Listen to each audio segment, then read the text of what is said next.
Rumor has it, rumor has it. Call out a name, or you gossiping, or you chatty patty. I'm gossiping. This is the Rumor Report. I mean, I guess we on the Breakfast Club. This is where the tea spills, right? Right. All right, now salute to OG Eve. Now, Eve was doing BBC Radio and was talking about being an quote-unquote an older mom and what that means for her and other older women out there. First time mom at 43. And I'm happy, to be honest, that I'm an older mom. Are you? Because I had a lot of things that I think I would have definitely unintentionally passed on. Because I believe in that familial breaking of things. I do believe in all that. And I feel like I needed to shed some things before I had a kid. And we are a work in progress. Yeah.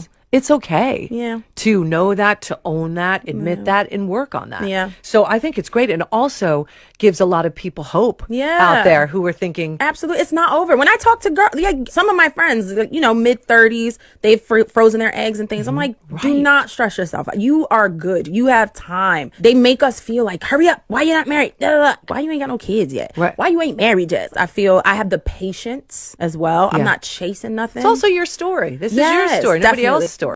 Oh, I agree with her on that because, you know, you get started on your healing journey. I got started on my healing journey in 2016, you know, so I feel like, you know, my last two daughters are getting the best version of me. I mean, all of them are now, you know what I mean? But I'm talking about like initially when they were first born, my 15-year-old and my 8-year-old. But as far as being a older parent, yes, I agree with everything she said, mentally, emotionally, and spiritually. But boy, physically, Lord have mercy. Physically is difficult. I remember one of my homeboys told me that one time. He said, man, why you want to wait till you get older to have a whole bunch of kids? You can't run around and play with them. I'm like, please. I have the energy at 40-something. Okay. Now, it gets difficult. I remember, you know, jumping on the trampoline with Madison and Logan when they were young. And jumping it was on the easy. trampoline. Now. Please. My favorite thing to do on the trampoline is play popcorn. Daddy just going to lay here. Daddy just gonna lay here and y'all jump around me. I'm sitting there catching a little nap while they doing popcorn. Okay? Don't let nobody fool you. Being a 40-something-year-old parent, I'm 45. Okay? Being a 45-year-old parent and you got young kids running around is no joke. It's difficult. Okay? I have 15, 8, 5, and 2. Please. That 2-year-old is that's Man, the one right there. Come on now. What you talking about? All right. They want to play Superman.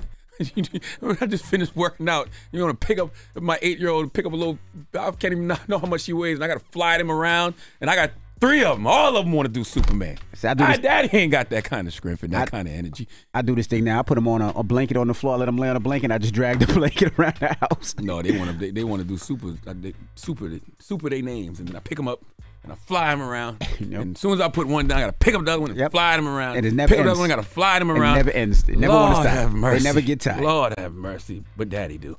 Now, NBC, I thought this was crazy. NBC censored C.J. Stroud. Now, he's the quarterback for the Houston Texans. After they lost, he gave, he was thanking the city and thanking everybody, thanking the fans. But they cut out a line. Let's see the line that they cut out. Play the version where they didn't cut it out yet. Your first NFL season and a record-setting performance for you. What does this moment mean? I mean, it's been amazing being in this city for as short as I've been. Now, that's what they played on NBC. They actually did some editing, and they did the editing fast, and this is actually what happened. First and foremost, I just want to give all glory and praise to my Lord and Savior, Jesus Christ. I mean, it's been amazing. They took out the part where he praised Jesus Christ. So let me ask you a question. It's not live? That wasn't a live post-game thing? I guess like anything else, it might be like 15 seconds, just in case somebody curses, they can edit it out. I didn't know you could do that on live TV. I didn't know you could cut. I know you could probably do a bleep or something. I didn't know you could cut somebody's whole clip. You sure that ain't edited for social media and somebody's just trying to get a conversation going? No, that's what it said. But you know, you can do that here. We're live, but we're delayed by 10 seconds or whatever it is, 15 seconds. I know that, but I don't know. I don't know if you can do that on TV. But athletes thank God all the time. Right. So why would they cut that out? I think that's some social media rubbish. Literally, people thank God all the time on the biggest stages, all the time. What are you talking about? Man. Now, also, lastly, shout to the Grammys. They recently announced that Burna Boy was added to the performance lineup of this year's Grammy Awards, February 4th. Drop a bomb for Burna Boy. The only problem is when they played the clip and it went out to promote it, it wasn't Burna Boy. It was another Nigerian singer, Seyi Vibes. They got it wrong. Now, mind you, Burna Boy has been nominated before. He's been to the Grammys before, but the fact that they had a different person is kind of crazy. Now, he's nominated for 4 awards this year. He has a total of 10 Grammy nominations. He won a Grammy in 2021 for his album Twice as Tall, and he's going to be the first African to perform on the Grammy. So salute again to Burna Boy. Well, salute to Burna Boy. I'm still stuck on why NBC would cut that. What would be the reason when people thank God all the freaking time?